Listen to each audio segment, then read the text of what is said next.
সকল প্রশংসার মালিক কে? সকল ক্ষমতার উৎস কে? কেউ যেটা পারে না পারে কে? কেউ যেটা দেখে না দেখে কে? কেউ যেটা শোনে না শোনে কে?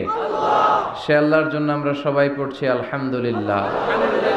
আওয়াজ করে পড়ি রব্বানা লাকাল হামদ হামদান কাসীরান তাইয়িবান মুবারাকান ফীহি ইয়া রাব্বি লাকাল হামদু কামা ইয়ানবাগি লিজালালি ওয়াজহিকা ওয়া আযীমি সুলতানিকা লাকাল হামদু বিল ঈমান লাকাল হামদু বিল ইসলাম লাকাল হামদু বিল কোরআন।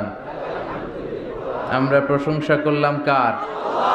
সব সময় প্রশংসা করতে হবে কার? দেখেন না আপনারা? দেখেন না কেউ? কেন দেখেন না?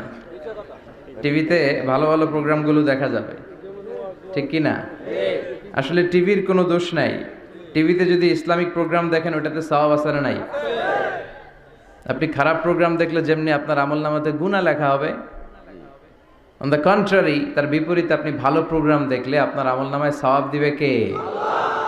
একই ছুরি দিয়ে ডাকাত মানুষ মারে, আর ওই একই ছুরি দিয়ে ডাক্তার অপারেশন করে রোগী বাঁচায়।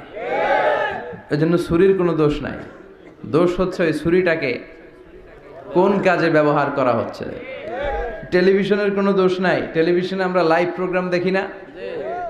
কাবা ঘরে কখন কোন সালাত হচ্ছে, যারা তাইফিন তাওয়াফকারী তারা কিভাবে তাওয়াফ করছে, মসজিদে নববীতে ঠিক এই মুহূর্তে কি পরিবেশ, কিরকম মানুষের সমাগম, তার সবগুলো দেখার সুযোগ আছে না নাই?